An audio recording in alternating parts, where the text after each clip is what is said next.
giving her 4 equal quadrants.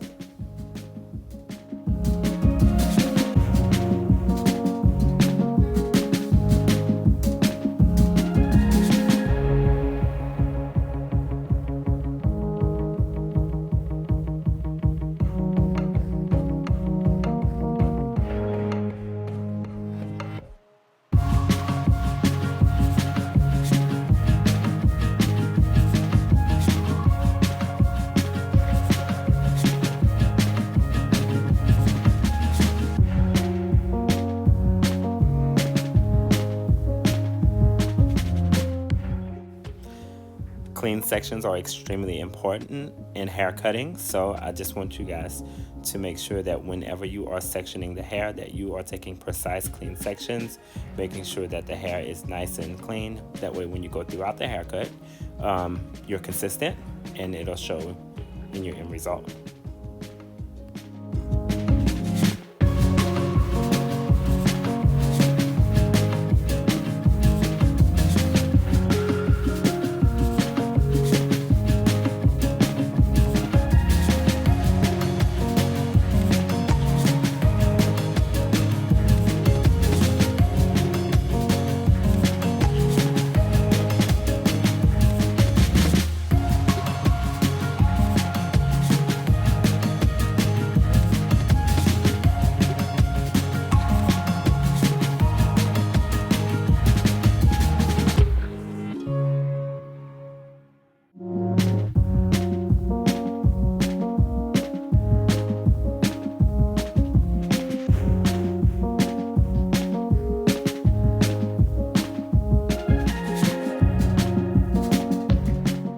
All right, I'm sectioning off for my first section. This is going to be prepping myself for my guide. And remember, this section is 2 combs widths wide. And we're gonna start this guide right in the middle.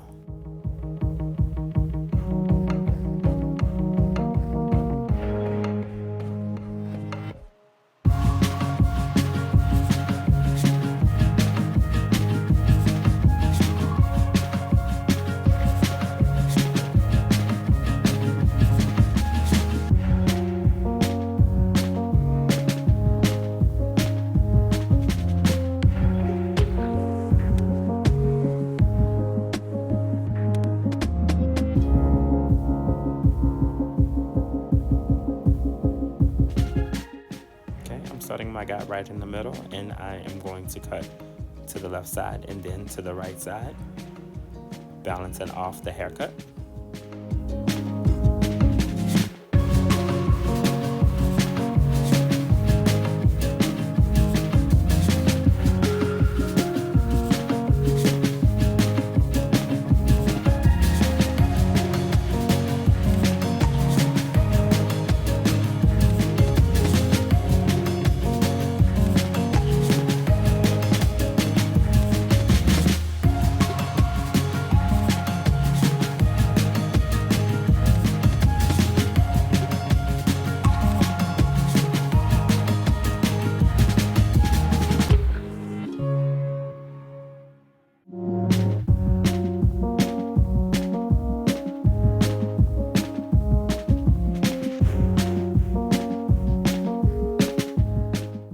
With most mannequins' hair, you could take off bigger sections or take down bigger sections because the hair is low density.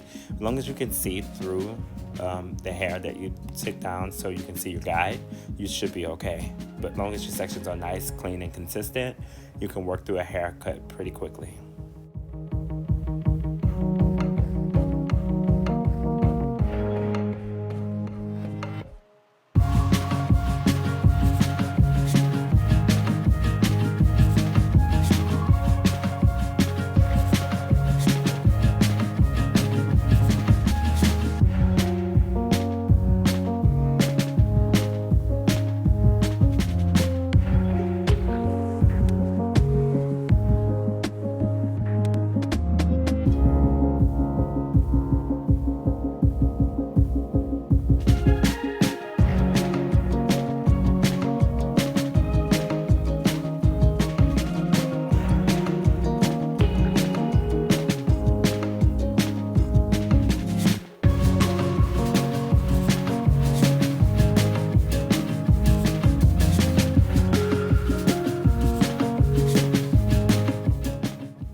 guys, as I go throughout the head shape, I am going to finish off the left side. Notice how nice and consistent the saturation is on the hair. As I cut through the hair and comb through it and detangle it, that's going to help my detangle process a lot easier because the hair is wet and saturated. Remember that damp hair or wet hair is the most fragile, so you really want to be careful when pulling and stretching through the hair throughout the haircut.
Now let's remember we are cutting a square shape, so our body position is going to kind of go around in a square shape around the guest.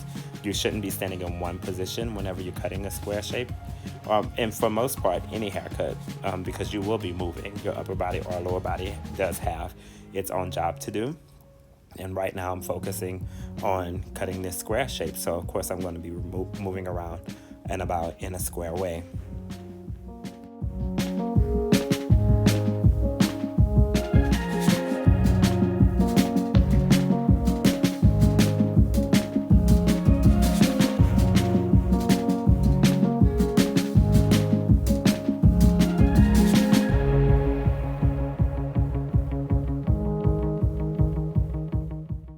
Alright guys, we have taken off the perimeter of this haircut. We actually now have a square one length. It is very important to make sure your perimeter is nice and strong before moving on to your layers, because right now this mannequin actually had some damage from color, and it was important that I remove some length simply because I didn't want to have to add layers to her hair and still have a horrible perimeter. So when you have a guest in your chair, you want to make sure you give her a strong perimeter cut as well as nice flowing layers if that's what she's requesting.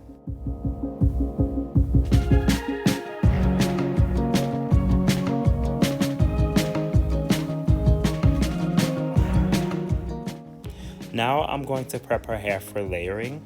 I am going to take a mohawk section and I'm going to pin this up. It's going to go from mohawk to the apex. And then I'm going to take sections from the mastoid to mastoid, and then also down the center back, just to give her 4 or a 5 section parting. So her mohawk, and then I have 4 sections going around the head.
like to start these layers off right here in the mohawk section. Actually, I'm going to start it right in the apex area.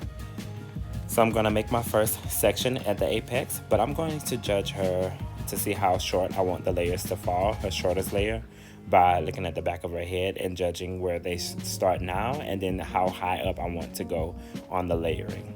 Now, if your guest has extremely long hair or really long hair, one thing I like to suggest for them, I always say, hey, while I'm cutting this mohawk section, just go ahead and close your eyes, because this is at the top of their head and it seems as if it's a lot of hair that's going to fall. If you notice as I go through the mohawk, you see how much hair is falling. Some people freak out if they have really long hair, even if they have short to medium hair and they're not really 100% settled on losing hair, because you get such short layers with this haircut. Sometimes I'm like, hey, close your eyes, or I'll turn them away from the mirror because it's so much hair that's going to fall.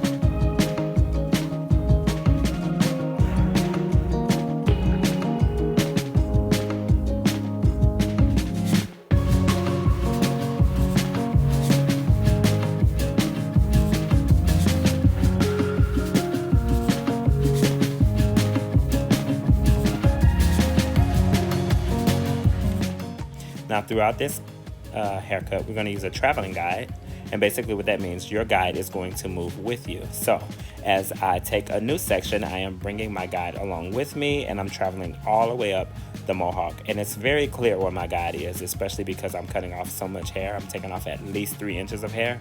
So because I'm cutting off so much, when I pull up my new hair, I can definitely see my guide because it's traveling with me. So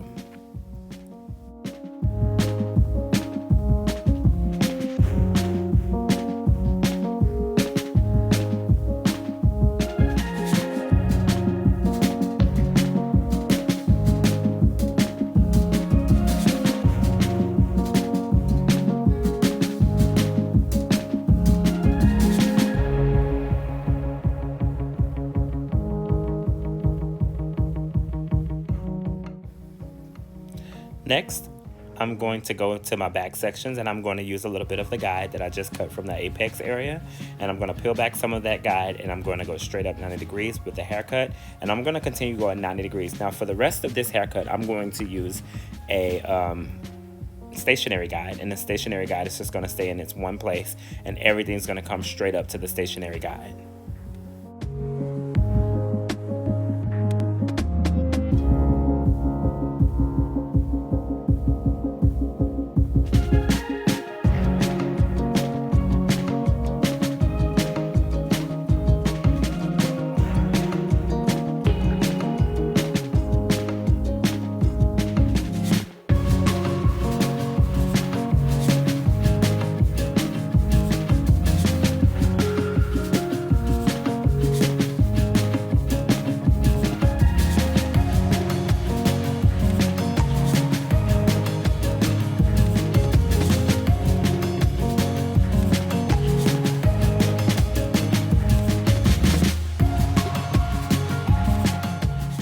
This is a very simple haircut that's going to give you uniform layers throughout the head shape.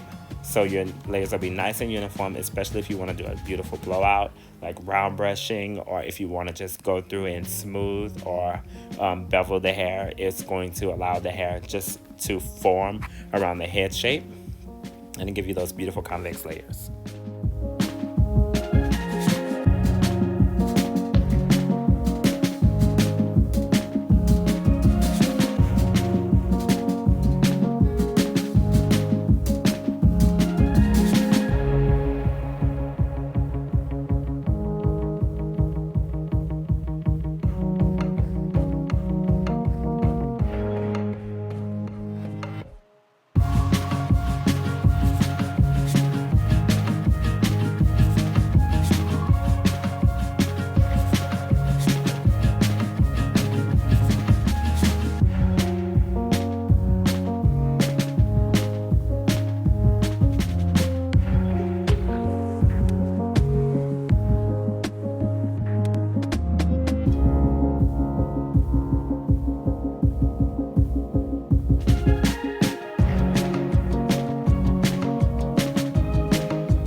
Now at this moment, I'm working my way around the head shape to the front of the hair, and I'm still using the back of the hair as my guide as I go along the sides of the head in this next section.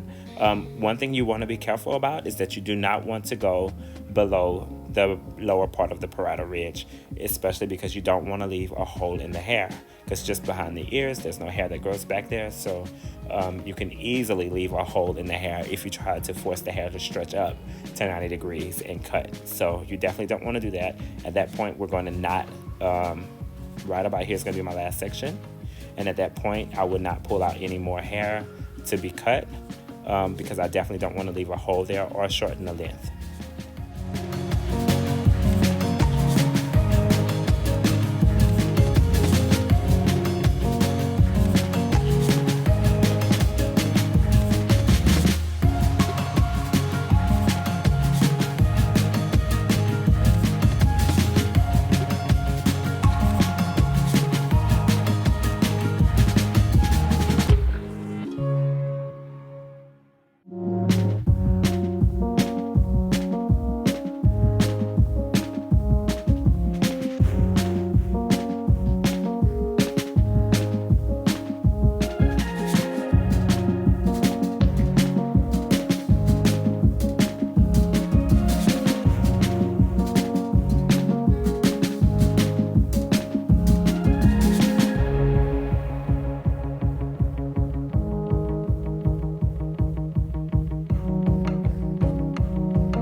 Now it's time to pre-dry. I'm going to use my round brush to pre-dry because unfortunately I was not able to find my 427.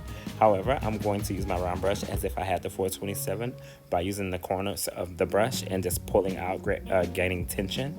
So I'm going to use a directional pre-dry, keeping the hair at 90 degrees closest to the face. But right now I'm going to wrap the hair as if I was wrapping a scarf around the neck, just to get that nape nice and smooth. And then when I get to the sides, we're gonna go 90 degrees against the face so we can get that hair really nice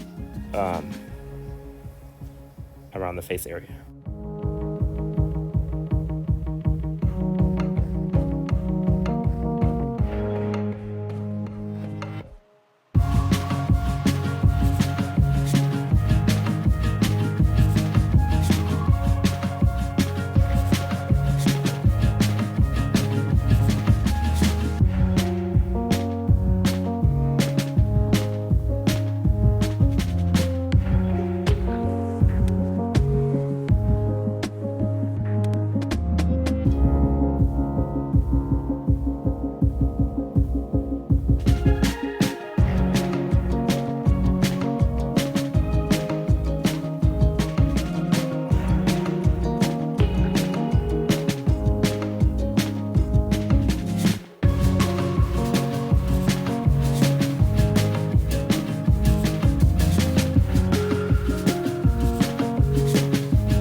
Now we're going to do the fringe.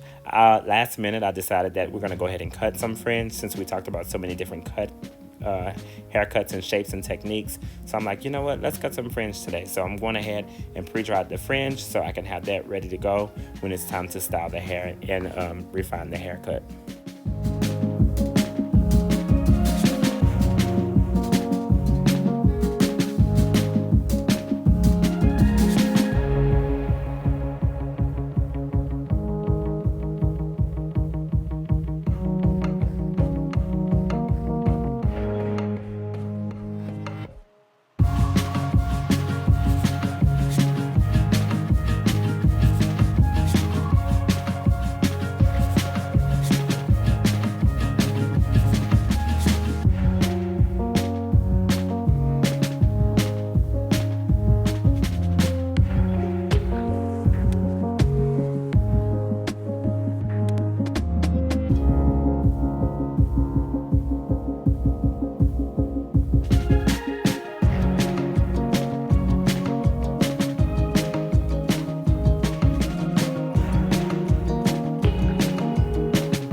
I love pre-drying hair. It helps prep the hair for the finished work of the hairstyle, and it gives you the movement that you need at the base. So it has really nice natural movement. You can see all those layers that I just cut into this hair. I cannot wait to smooth it so I can give it a nice finished polished look.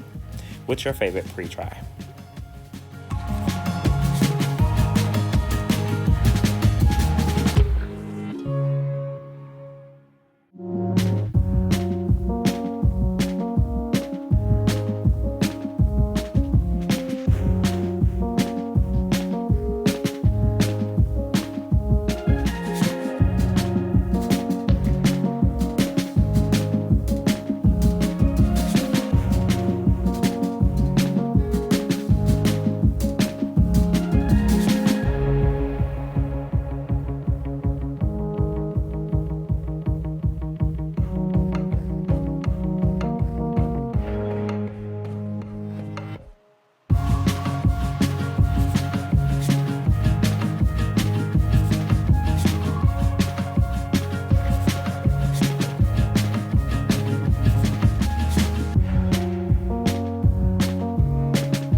I decided, let's go ahead and go in and do some point cutting.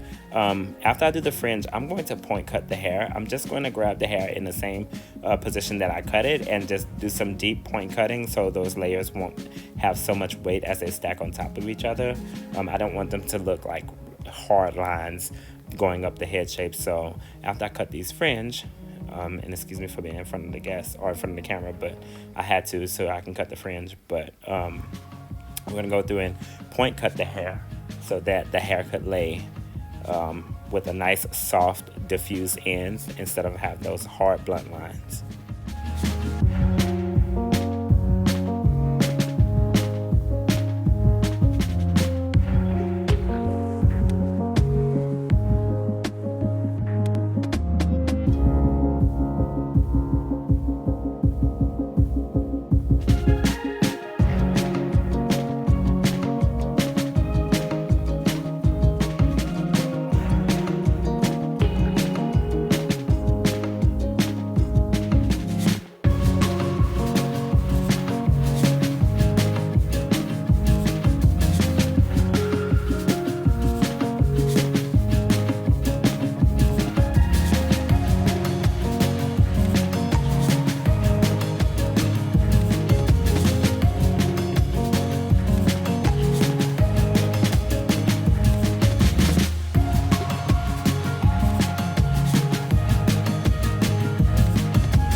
I also decided to just give the fringe area a little bit of point cutting as well, because I want to make sure that her fringe is very soft and that it's not so hard on her face. This is important to me to make sure that she keeps a soft look instead of having that hard lines on her face.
Now we're going to go in and smooth out these tresses. I'm going to use my Paul Mitchell smoothing iron to straighten her out. I'm also going to use a beveling technique at the ends just so I can feather her hair and we can make those layers pop so we can see exactly what we've been working so hard for during this haircut. So we're going to make her layers really pop, giving her a nice feathered end result.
If you notice when I bevel under, I am giving it a nice strong bevel, and now let the hair cool because I want that curl to kind of sit in there and settle inside of the haircut or inside of the finished work so that it can cool real nicely, and then we can style it out in just a few moments once all of the hair is beveled.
As I'm styling the hair, you can notice the stackability of the layers, how they just literally fall right on top of each other. If you have a guest who likes a lot of layering or that really likes to see it, especially if they have high density hair, this is perfect. Or a guest that loves a blowout, oh my gosh, this is like the perfect haircut for them because you can see all the fullness and all the volume, and you can create as much volume as you want with the layering technique, and then going back and using like maybe a round brush or a lot of beveling.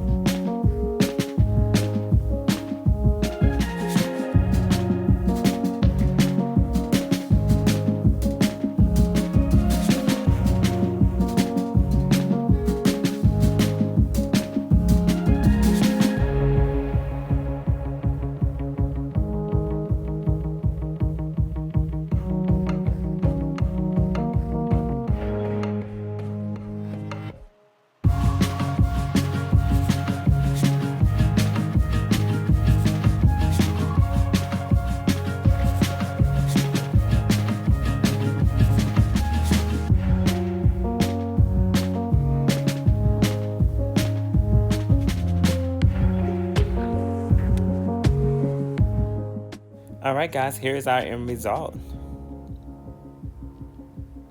She has a nice, beautiful blowout-esque hairstyle. We did use our smoothing iron after blow drying her hair, so we had the option to have a little bit more control of where her feathers or layers stayed, but it's definitely a beautiful end result. You can see all the colors in her hair, especially with the layers that she have in there and the way it's styled around. I love this haircut. It's definitely a go-to for a guest that just doesn't know what she wants and doesn't want to be completely out of her element. This is something that I like to do just to keep it really simple for the guests.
Alright guys, I hope you guys enjoyed this haircut. Thank you so much for hanging out with me. I hope you guys had fun as much as I did, and if you would like to copy or recreate this style, please email me your results so I can see that and congratulate you on your hair cutting skills.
Thank you guys so much for joining me in class today. I hope you guys loved it as much as I did creating it.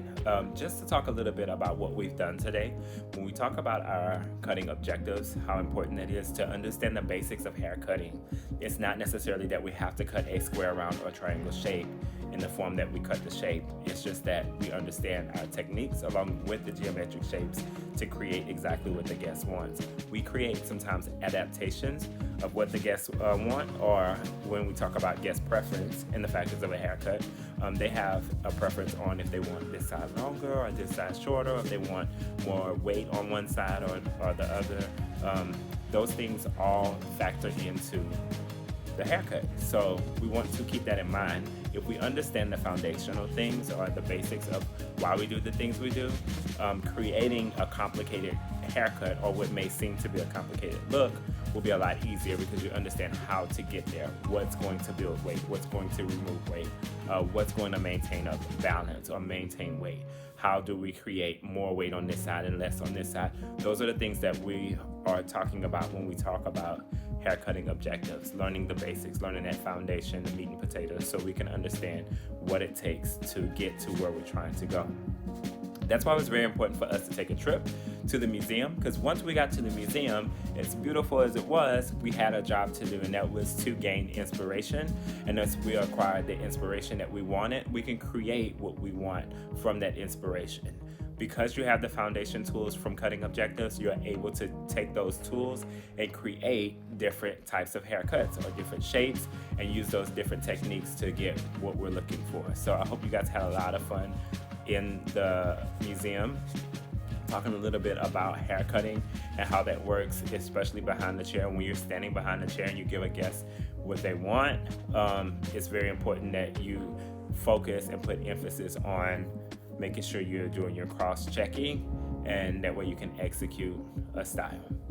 Lastly, I just want to talk a little bit about the haircut I did. It was a square, one length and a square layers. You see how stackable those layers were, and in the finished result, you can see how layers can just flow really easily. I think it's very important to understand that when a guest does add layers, when they want a layering technique to their hairstyle, it's really important that in the end result, you show them those layers. If you just smooth it out and just let them walk away unless that's what they wanted, they never really get a chance to see or show off the volume and the movement that layers provide. So it's really important that even if it's not a layered haircut, whatever the emphasis is, even if it's a blunt square one length, the emphasis is going to be where the hair maintains weight. So it's really important that you smooth the hair out, and that way that bluntness will make its own statement. It's important, our style and finish, as we go throughout hair cutting and styling, that we nail the style and finish, because that's the end result. That's your money